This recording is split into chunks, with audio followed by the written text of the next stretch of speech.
E olha, gente, uma pesquisa desenvolvida pela Reuters aponta que 72% dos norte-americanos temem que o país se envolva demais com essa situação da Venezuela. Outros 25% não veem preocupação nas ações do governo Trump. A gente tem essas artes aí, minha gente, vamos colocar no ar, e apenas 3% disseram que não sabem opinar ou pularam a questão. Então, 72% sim veem com preocupação o envolvimento dos Estados Unidos com a Venezuela, com essa situação da Venezuela, acham que não tem problema, 25%, e não sabem opinar, 3%. A gente já mostrou que o governo Trump usou como justificativa para essa operação contra a Venezuela a ligação de Maduro com o narcotráfico, também da esposa dele, né, a Cília Flores, e também uma rede mundial de narcoterroristas, como os Estados Unidos chamam os traficantes da Venezuela e também da Colômbia.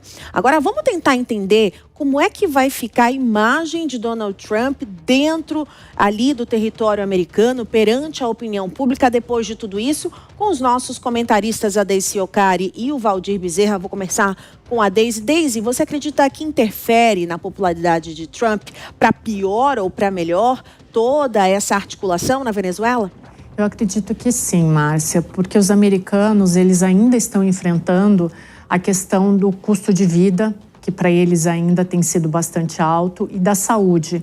Então, quando você tem esses problemas internos que atingem diretamente a você, pelos dados que a gente tem na pesquisa, aqui a impressão que eu tenho é que os americanos estão com aquela sensação de que uma intervenção muito prolongada, ela pode acabar causando um ônus para essa população, porque obviamente isso tem um gasto bélico, um gasto militar e um gasto estratégico também, que acaba direcionando a atenção dos Estados Unidos, do presidente, para um ponto externo, enquanto o custo de vida e a saúde ainda são grandes preocupações dos americanos. Não é que o Donald Trump resolveu todos os problemas internos deles. Então, até pelos dados dessa pesquisa, isso faz muito sentido.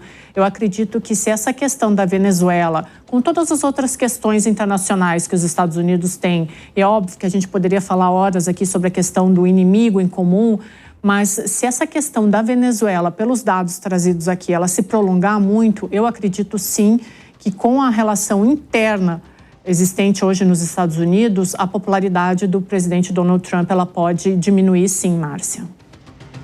Eu quero ouvir o Valdir também sobre esse levantamento, que é muito importante, né? Esse receio dos americanos em ver não somente essa articulação do governo americano com a Venezuela, mas também com a Rússia, com a Ucrânia, com Israel, que recentemente esteve lá para tentar discutir uma reconstrução da faixa de Gaza, ou seja, vários conflitos internacionais. O governo americano vem tentando acalmar os ânimos e automaticamente, quando você tem um amigo, acaba se construindo um inimigo também de um outro lado. Existe uma chance dos Estados Unidos acabar chamando para si uma complicação que não é dos americanos? Bruno, essa é uma questão bastante importante que você trouxe, porque também nesse documento estratégico que foi publicado pela Casa Branca, né, eu faço menção aqui mais uma vez à Estratégia de Segurança Nacional dos Estados Unidos.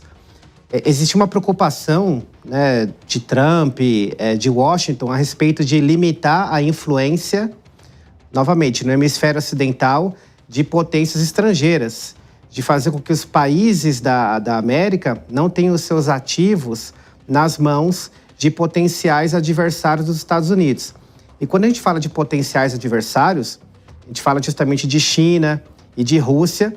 E esse é um pano de fundo importante para essa ação americana na Venezuela, porque ela deu um sinal bastante claro para esses oponentes geopolíticos, para a China e para a Rússia, principalmente, que tem detinha uma ótima relação com a Venezuela de Maduro, que vendia caças de última geração do tipo Sukhoi para a Venezuela. Existiam também algumas análises que diziam que havia uma presença de um pequeno contingente do grupo militar privado Wagner no país. Então, Trump quer deixar bem claro para o sistema internacional e especificamente para esses dois atores, China e Rússia, de que o continente americano, o hemisfério ocidental, ele é de preeminência dos Estados Unidos. Então, tem toda essa componente externa presente, mas, mais uma vez, os americanos comuns, os americanos médios, têm outras preocupações. A preocupação com as necessidades imediatas, pagar contas, habitação, saúde e segurança, que é a preocupação de qualquer cidadão comum em qualquer outro estado do mundo.